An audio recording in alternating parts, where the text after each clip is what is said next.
नमस्कार दोस्तों, हमारा टॉपिक चल रहा था प्रोनाउन एंड इट्स काइंड्स। देखिए, हमने प्रोनाउन के 8 काइंड्स पढ़े। आज आपका अंतिम काइंड है प्रोनाउन का इंटेरोगेटिव प्रोनाउन। अंतिम जो काइंड आज हम पढ़ रहे हैं वह है इंटेरोगेटिव प्रोनाउन, यानी कि प्रश्नवाचक सर्वनाम। अब देखिए, इंटेरोगेटिव प्रोनाउन क्या होते हैं, यानी कि प्रश्नवाचक, प्रश्न का बोध कराने वाले सर्वनाम या प्रश्न पूछने वाले सर्वनाम, यानी कि वे प्रोनाउंस जो सेंटेंस में प्रश्न पूछने का कार्य करते हैं इंटरोगेटिव प्रोनाउन कहलाते हैं। देखिए डेफिनेशन देखें, ये जो इंटरोगेटिव प्रोनाउंस होते हैं ये WH वर्ड भी हम इनको कहते हैं, क्योंकि WH वर्ड जो आपके इंटरोगेटिव प्रोनाउन है वो होम होज, ये WH वर्ड भी होते हैं। देखिए, वे WH वर्ड जो किसी नाउन या प्रोनाउन को हटा करके यूज होते हैं। WH वर्ड को आप कहां यूज करते हैं? नाउन या प्रोनाउन के स्थान पर, यानी कि WH वर्ड्स वो होते हैं जो किसी नाउन प्रोनाउन के स्थान पर यूज किए जाते हैं। वे WH वर्ड इंटरोगेटिव प्रोनाउन कहलाते हैं, यानी उन WH वर्ड्स को ही जो कि नाउन प्रोनाउन को हटा करके यूज होते हैं उनको ही हम इंटरोगेटिव प्रोनाउन कहते हैं। अब देखिए, इंटरोगेटिव जो प्रोनाउंस होते हैं वो सेंटेंस के ऑलवेज शुरू में यूज होंगे और प्रश्न पूछने का कार्य करेंगे।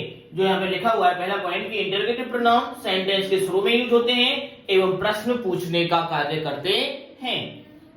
देखिए, इंटरोगेटिव प्रोनाउन से माना कि कोई सेंटेंस शुरू हो रहा है, आपका इंटरोगेटिव प्रोनाउन से शुरू होने वाले जो वाक्य होते हैं उन वाक्यों के अंत में आपको क्वेश्चन मार्क यानी कि प्रश्नवाचक चिन्ह का प्रयोग करना है। देखिए, अब इंटरोगेटिव प्रोनाउंस कौन कौन से हैं। पहला है हमारा who, whom, whose, which, what। देखिए, आपने अभी पिछले सेशन में पढ़ा था कि हु रिलेटिव प्रोनाउन में पढ़ा था आपने। तो देखिए, रिलेटिव प्रोनाउन और इंटरोगेटिव प्रोनाउन, ये रिलेटिव प्रोनाउंस भी थे और ये इंटरोगेटिव भी प्रोनाउन है। तो इन दोनों में डिफरेंस क्या है, यानी कि इंटरोगेटिव प्रोनाउंस और रिलेटिव प्रोनाउंस के बीच में डिफरेंस क्या है। तो इंटरोगेटिव जो प्रोनाउन होते हैं वो सेंटेंस के शुरू में यूज होते हैं, जबकि रिलेटिव प्रोनाउन सेंटेंस के बीच में यूज होते हैं। पहला डिफरेंस। सेकंड डिफरेंस की बात करें कि रिलेटिव जो प्रोनाउन होते हैं वो दो वाक्यों के बीच में आकर के संबंध बताने का काम करते हैं या जोड़ने का कार्य करते हैं, जबकि इंटरोगेटिव प्रोनाउन सेंटेंस के शुरू में आते हैं और प्रश्न पूछने का कार्य करते हैं। देखिए, जब आपने रिलेटिव प्रोनाउन के रूप में पढ़ा था हु, तो इसका मीनिंग था जो या जिसने। हुम का अर्थ था जिसे या जिसको। लेकिन अब आप यहां पे पढ़ रहे हैं इंटरोगेटिव प्रोनाउन, तो हु का यहां पे मीनिंग होगा इंटरोगेटिव प्रोनाउन रूप में कौन या किसने। और एक चीज आप जानते हैं, हु ऑलवेज सब्जेक्ट के रूप में कार्य करता है, यानी कि ये किसका कार्य करेगा सेंटेंस में? WH वर्ड के साथ साथ इंटरोगेटिव प्रोनाउन के साथ साथ अपने आप में सब्जेक्ट का कार्य करता है और ओनली फॉर पर्सन के लिए यूज होता है। Only for person, only for person. हुम जब इंटरोगेटिव प्रोनाउन होगा तो इसका मीनिंग होगा किसे या किसको। ये ऑलवेज ऑब्जेक्ट का कार्य करता है। किसका कार्य करता है? ऑब्जेक्ट का कार्य करता है। और ओनली फॉर पर्सन, यानी कि हुम का प्रयोग भी ओनली फॉर पर्सन के करते हैं। हुज किसका या किसकी, किसका या किसकी। ये भी स्विंग पोजेशन शो करता है सेंटेंस में। ऑलवेज अपने साथ नाउन लेता है, सब्जेक्ट और ऑब्जेक्ट का कार्य करता है। या तो सेंटेंस में सब्जेक्ट का कार्य करेगा ये या ऑब्जेक्ट का कार्य करेगा। और स्विंग पोजेशन यानी स्वामित्व अधिकार बताता है अपने साथ नाउन लेकर के।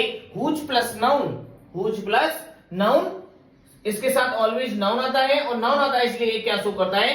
पोजेशन शो करता है। और ये तीनों के तीनों जो हैं हु, हुम और हुज, ये तीनों का प्रयोग हम ओनली फॉर पर्सन के लिए ही करते हैं। समानता तीनों में ये है कि तीनों पर्सन के लिए यूज होते हैं।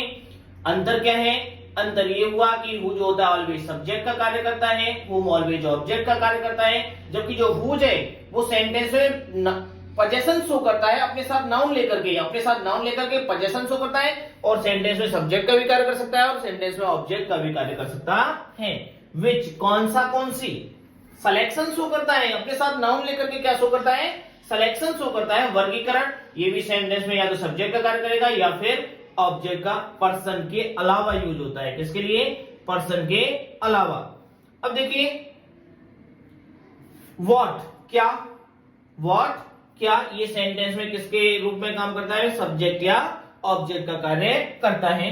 नोट लिखा हुआ है कि इंटरोगेटिव प्रोनाउन सेंटेंस में सब्जेक्ट या फिर ऑब्जेक्ट का कार्य करते हैं, जो कि हमने अभी आपको बताया था। ये सब्जेक्ट कार्य कर रहा है, ये ऑब्जेक्ट का, ये सब्जेक्ट का भी कार्य कर रहा है, ये ऑब्जेक्ट का भी कार्य कर रहा है।